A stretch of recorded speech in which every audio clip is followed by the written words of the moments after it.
नमो नारायण। कुंडलिनी शक्ति, जागृत अवस्था। तंत्र के अनुसार इंद्रियों और मन के द्वारा भौतिक जगत तथा भौतिक पदार्थों एवं वस्तुओं के प्रति जो संवेदनशील बोध की अवस्था है वह आत्मा की जागृत अवस्था है। इस अवस्था में मन तथा दसों इंद्रियों के माध्यम से आत्मा स्पर्श, शब्द, रूप, रस, गंध आदि स्थूल विषयों को ग्रहण करता है। मनुष्य के भीतर आत्मा है और वह विराट विश्व का विस्तार है। इस विराट से संबंध स्थापित करने के लिए दो उपाय हैं, दो मार्ग हैं, दो यात्राएं हैं। पहली यात्रा मार्ग या उपाय है परोक्ष। परोक्ष का मतलब है इंद्रियों और मन के माध्यम से संबंध का स्थापित होना। दूसरी यात्रा, दूसरा मार्ग और दूसरा उपाय है अपरोक्ष।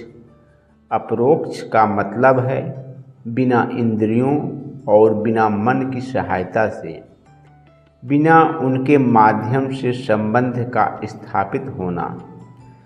कहने का तात्पर्य यह कि बाहर फैले हुए विराट विश्व के विस्तार को जानने समझने के लिए दो द्वार हैं।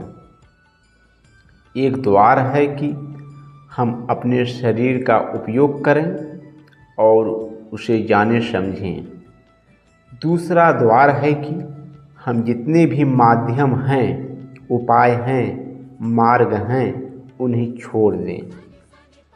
इंद्रियां हमारे ज्ञान का माध्यम हैं। स्वभावतः इंद्रियों से प्राप्त ज्ञान वैसा ही है जैसे कहीं कोई घटना घट जाए और कोई आकर हमें उस घटना की सूचना दे। घटना स्थल पर हम सीधे उपस्थित नहीं हैं। घटना के और हमारे बीच कोई संदेशवाहक है। निश्चय ही घटना की सूचना हमें वैसे ही नहीं मिलेगी जैसी घटी है, क्योंकि संदेशवाहक की व्याख्या भी उस समाचार में सम्मिलित होगी। उदाहरण के लिए, जैसे हमारे नेत्र हमें सूचित करते हैं कि बहुत सुंदर पुष्प खिला है। यह सूचना फूल के संबंध में तो है ही, लेकिन साथ ही साथ नेत्रों के रुझानों के संबंध में भी है। नेत्रों ने अपनी व्याख्या भी जोड़ दी है सूचना में। फूल का जो रंग है वह तो है ही, लेकिन उस रंग के संबंध में नेत्रों ने भी अपनी ओर से कुछ जोड़ दिया है जो शायद उस फूल में नहीं है। आपको ज्ञात होना चाहिए कि 5000 वर्ष पूर्व मानव नेत्र केवल 3 ही रंग देख पाता था, और यही कारण है कि 5000 वर्ष पुराने ग्रंथों में 3 से अधिक रंगों के नाम उपलब्ध नहीं हैं। धीरे धीरे मानव नेत्र संवेदनशील होता गया और वह अब 7 रंग देख पाता है। निश्चय ही आने वाले 400-500 वर्षों में मानव नेत्र इतना विकसित हो जाएगा और इतना संवेदनशील हो जाएगा कि वह 7 से भी अधिक रंगों को देख सकेगा। तात्पर्य यह है कि हमारा जानना इंद्रियों के माध्यम से है। इंद्रियां हमें जो समाचार देती हैं और जो सूचना देंगी, हम उन्हें विवश होकर स्वीकार करना पड़ेगा, क्योंकि हमारे पास सूचना पाने का और कोई साधन या उपाय नहीं है। पर इंद्रियों की सूचना में उनकी व्याख्या सम्मिलित हो जाती है। एक चेहरा आप देखते हैं, सुंदर लगता है, आकर्षक लगता है, मगर उसी चेहरे को आप खुर्दबीन से देखें, ऊबड़ खाबड़ और तमाम गड्ढों से भरा लगेगा। उसके छिद्र गड्ढे हो जाएंगे। आपकी तबीयत घबराने लगेगी देखकर। मगर क्या वह खुर्दबीन गलत बतला रही है? नहीं, आपके नेत्र अपनी व्याख्या दे रहे हैं। खुर्दबीन अपनी व्याख्या दे रही है। दोनों अपने आप में सही हैं। अंतर केवल यही है कि खुर्दबीन नेत्र से अधिक गहरा देख पा रही है। फिर आप उसी सुंदर चेहरे को एक्सरे मशीन से देखें। वह हड्डियों का रूखा सूखा ढांचा दिखाई देगा।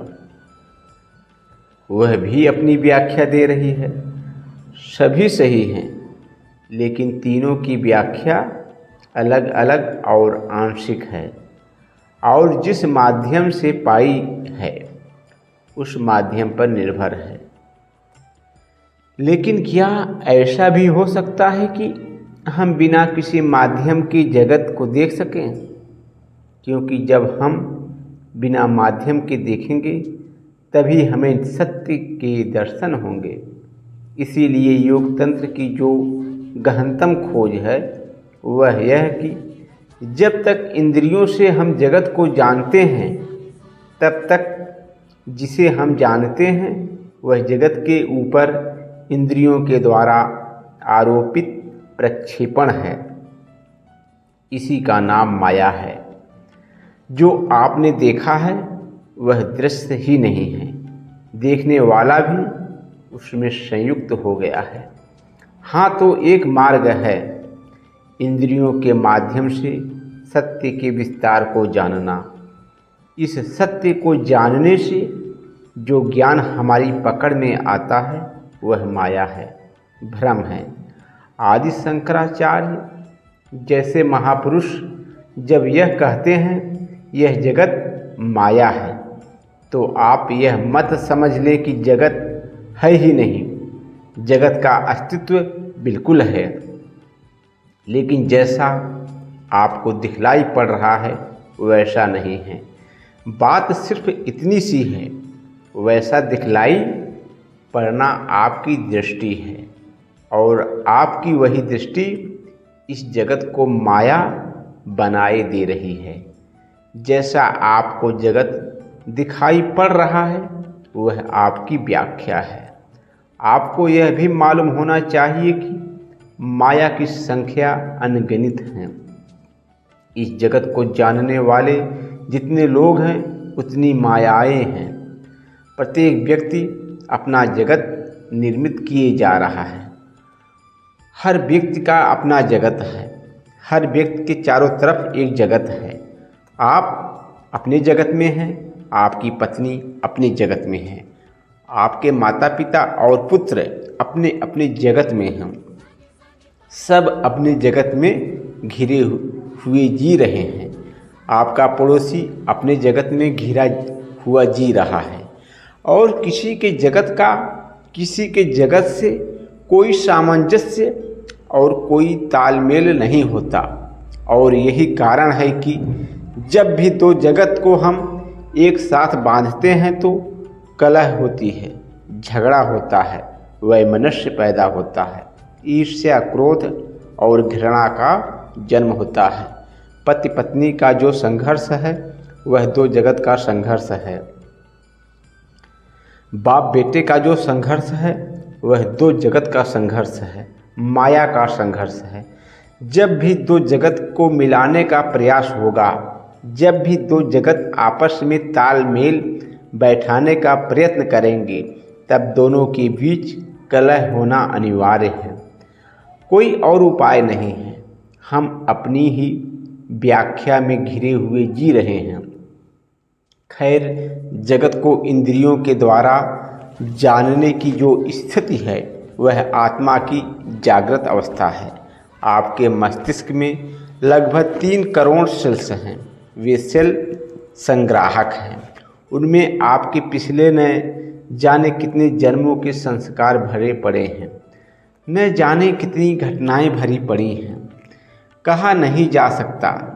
स्वप्न में आप इसी संग्रह में से खोज खोज कर चीज़ें फिर देखते रहते हैं।